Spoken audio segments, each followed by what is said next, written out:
The power went out in my apartment complex. I'm the only one who didn't leave. I stayed because I've never been good at reacting fast. That's the truth I keep circling back to. The outage hit at 9:17 p.m. I remember because the microwave clock froze mid-minute and started blinking like it wanted help. At first, I didn't panic. This building is old. Bad wiring. Cheap landlord. Power hiccups were normal. What wasn't normal was the silence. No doors opening. No neighbors yelling down the hall. No phones ringing. No TVs cutting out mid-show. I turned on my phone flashlight and listened. Nothing. Not the good kind of quiet. The kind that feels staged. I cracked my door and leaned into the hallway. The darkness wasn't just lights out dark. It felt padded, like sound couldn't travel through it properly. I whispered hello, and the word died inches from my mouth. That's when I checked the window at the end of the hall. People were leaving, not rushing, not helping each other, just walking fast and straight into the street like they'd been given instructions. Some had bags. Some didn't even have shoes. No one looked back. I watched a man from the third floor trip on the curb. He scraped his knee hard enough to bleed. He didn't react, just stood back up and kept walking. That should have been my cue. Instead, I locked my door. Around 11 p.m., the building started making sounds again. Subtle ones. A drawer closing.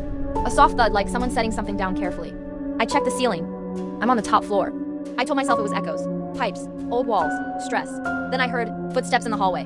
Slow, even. They stopped outside my door. I held my breath. Nothing happened. When I finally checked the peephole, the hallway was empty, but the shadows were wrong. They pulled too close to the doorframe like they were leaning. I backed away. At 12:04 a.m., my phone buzzed. No service. No Wi-Fi. Still, a notification appeared. Missed call unknown. I never heard it ring. I opened my laptop and pulled up the building's security cameras. They were still running. The lobby camera showed people standing shoulder to shoulder facing the entrance. Not moving. Not blinking. The hallway cameras were worse. Figures lined the walls, pressed flat, like stains that had learned how to stand. Their shapes were close to human. Close enough to be uncomfortable. When I leaned closer to the screen, every head turned in sync. Toward the camera. Toward me. The knocking started again. This time softer, polite. Everyone else already left, a voice said. It sounded like the woman across the hall. The one who used to complain about my trash bags. You don't have to stay. My phone buzzed again. Missed call me. I shut the laptop. The power came back on at 2:11 a.m. Lights. Refrigerator hum. The familiar whine of the AC. I laughed out loud. A shaky, stupid laugh. I slept. In the morning, the building looked normal. Too normal. The lobby was clean. The message board was empty. But every apartment door except mine was open. Inside it looked like people had paused mid-action. Coffee still warm. Show paused on TV, phones charging on nightstands. No signs of struggle. Just abandonment. On the message board, there was one new note. Written in my handwriting. Thank you for staying. We need someone who knows the routine. I left that day.